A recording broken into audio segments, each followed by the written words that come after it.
For most viral diseases, surviving your first infection gives your immune system a permanent advantage. Dengue works differently. If you catch it a second time, the immunity you built during the first round makes the second strike far deadlier. It uses your own defenses against you. That biological quirk is escalating into a global crisis. Right now, 3.8 billion people live in areas at active risk of dengue transmission, with the mosquito vectors expanding outward from Asia, Africa, and the Americas. Governments have tried to brute force the problem before. In the 1950s and 60s, aggressive chemical spraying campaigns across Central and South America knocked down the Aedes mosquito population, ultimately leading to a sharp, documented decline in dengue infections. Those victories didn't hold. Stricter environmental regulations limited insecticide use, but more importantly, rapid urbanization and climate change created thousands of miles of ideal breeding grounds. The mosquitoes adapted, and they came roaring back. The modern numbers reflect that failure. Dengue viruses now cause up to 400 million infections every year, and due to shifting demographics, mortality rates are climbing among patients over the age of 50. The World Health Organization estimates that 84% of viral transmission originates from people who show absolutely no symptoms. These asymptomatic carriers go about their day, inadvertently feeding the local mosquito population. Traditional containment, quarantining the sick or destroying habitats, is nearly impossible when the vast majority of the infectious reservoir is invisible.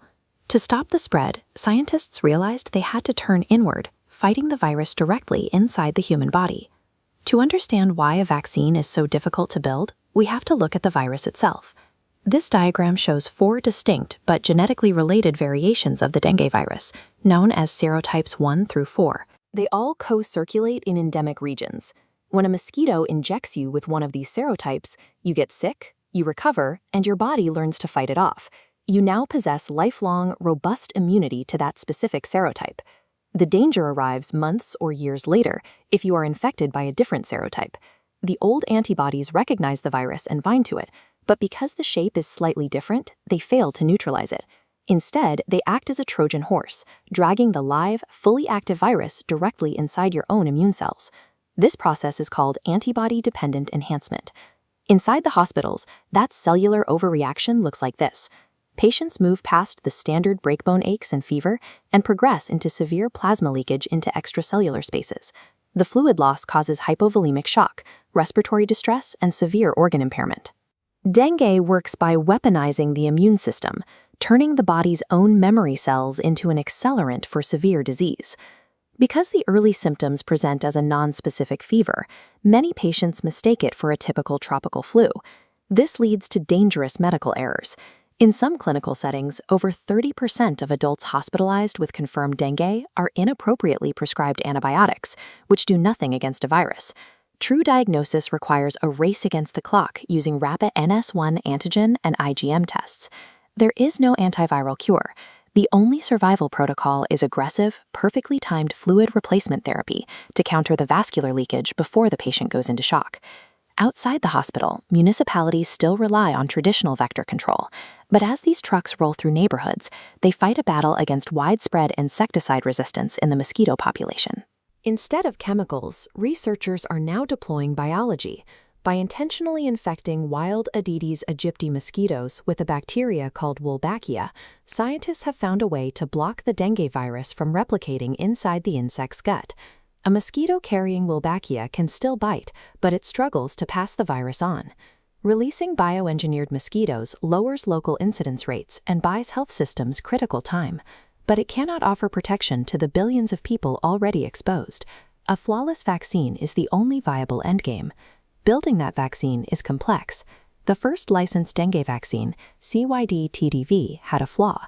For people who had never caught dengue before, the vaccine acted exactly like a silent first infection. When they later caught the virus naturally, antibody-dependent enhancement kicked in and they suffered severe disease.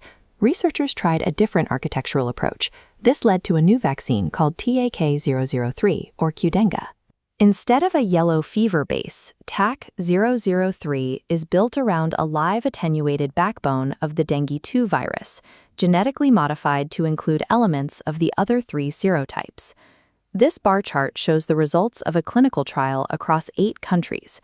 Initial data showed 80% overall efficacy against confirmed disease. More importantly, it achieved a 90% reduction in hospitalizations. But breaking that data down by serotype reveals a warning from the WHO. The vaccine's immune response is unbalanced. While it offers intense protection against dengue 2, efficacy drops for dengue 3 and 4 in children who have never been naturally infected. The data shows negative efficacy, meaning an increased risk of severe disease, for those specific serotypes. In the context of dengue, an unbalanced vaccine can be dangerous. If administered to the wrong person, it manufactures the deadly second infection effect. This leaves public health officials walking a tightrope. To maximize the benefits, the WHO recommends a highly targeted rollout. TAC 003 is only advised for geographic areas with heavy transmission, where the majority of children have already survived a natural first infection and will safely receive the vaccine's protection. Screening every individual for past infection before vaccination would eliminate the risk, but it adds severe logistical friction. Factoring in blood tests cuts a program's population-level impact in half. Health economists estimate the entire intervention must cost under $15 per person just to remain viable for the middle-income countries that need it most. There are massive blind spots remaining in the clinical data. Pregnant women and immunocompromised individuals were excluded from the trials, leaving those vulnerable populations without an approved biological shield. To resolve the lingering questions, a post-authorization study of 70,000 people is currently launching across Southeast Asia. Over the next 3 years, researchers will track long-term safety data in real time and attempt to isolate the cause of the negative efficacy observed in dengue 3 and 4. Simultaneously, the next generation of solutions is advancing, with the U.S. National Institutes of Health and Brazil's Butantan Institute currently testing a heavily modified single-dose tetravalent vaccine in late-stage trials. The virus exploits the mechanics of human immunity to guarantee its own survival. But through targeted, data-driven vaccine rollouts and the tactical release of bioengineered mosquitoes, public health systems are finally drawing a line in the sand. We are learning the virus's rules, and we are reclaiming the map.